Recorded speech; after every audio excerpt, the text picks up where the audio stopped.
হচ্ছে যে আমরা অন্তর্বর্তীকালীন সরকারকে ধন্যবাদ জানাই এবং পার্টিকুলারলি যারা পররাষ্ট্র উপদেষ্টা এবং বিশেষ করে রোহিঙ্গা বিষয়ক যিনি উপদেষ্টা আছেন high representative doctor Khalilur Rahman, ওনার এই উদ্যোগটা হচ্ছে প্রথমবারের মতো গত 8 বছরে সবচেয়ে ইন্টেন্স এবং ইনক্লুসিভ।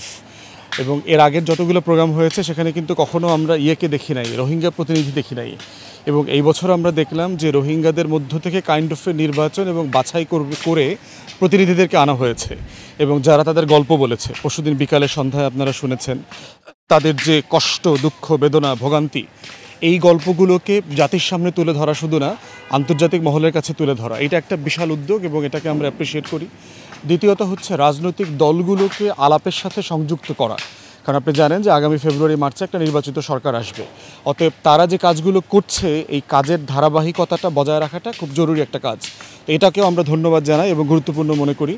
তৃতীয়ত হচ্ছে আজকে হচ্ছে আপনার গণহত্যা দিবস, যেদিন থেকে পালানো শুরু হয়েছিল 2017 সালে, সেটা ছিল গতকালকে এই বার্ষিকী।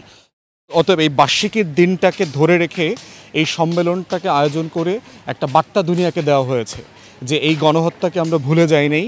আন্তর্জাতিক মহলকে মনে করিয়ে দেওয়া হচ্ছে আপনাদের যে দায়িত্ব, এই দায়িত্ব আপনারা পালন সাফিসিয়েন্টলি করেন নাই, করলে ওনারা তো ফিরে যেতেন। চতুর্থ যেটা গুরুত্বপূর্ণ বিষয় সেটা হচ্ছে আগামী মাসে নিউ ইয়র্কে রোহিঙ্গাদের উপর একটা সম্মেলন আছে। অতএব আজকে এই 3 দিনের সম্মেলনের একটা সামারি কিন্তু আগামী মাসের সম্মেলনে পেশ করা হবে। অতএব এটা গুরুত্বপূর্ণ যে এখানে কি আলোচনা হচ্ছে, কী কী কনসার্ন আসছে। পার্টিকুলারলি ডমিনেন্ট রোহিঙ্গা ভাই বোনদের সাথে কথা বলে যেটা দেখলাম, তারা আসলে সবাই দেশে ফিরে যেতে চায়। তারা এই যে মানবেতর বন্দি জীবন, এটা আসলে ওনারা যাপন করতে চান না। এখন কনসার্ন হচ্ছে, কোয়েশ্চেন হচ্ছে কত দিনের ভিতর এটা সম্ভব, চ্যালেঞ্জ কোথায় কোথায়, কোন কোন ক্ষমতার কারণে, কোন কোন অংশীজনদের বাধার কারণে এটা হচ্ছে না। বার্মিজ অথরিটি, সেনাবাহিনী থেকে শুরু করে চায়না এবং আরও যারা স্টেক হোল্ডার আছে তাদের সাথে সরকারকে সিরিয়াসলি এঙ্গেজ হওয়া দরকার এবং বাধাগুলো দূর করা দরকার। স্টাম্বলিং ব্লকস যেগুলো আছে, বাধাগুলো দূর করলেই ফেরত পাঠানোর পথটা উন্মুক্ত হবে। আমাদের লেট 70s যে এক্সপিরিয়েন্স, প্রেসিডেন্ট জিয়াউর রহমান ফেরত পাঠাতে পেরেছেন, খালেদা জিয়া পেরেছেন 90-র দশকে, তাহলে আমরা কেন 8 বছরে পারলাম না? এখানে আমাদের কৌশলগত ভুল কোথায় ছিল এবং কোথায় ব্লকগুলো আছে যেটা ছুটায় ফেললে এটা করা সম্ভব বলে আমরা মনে করি।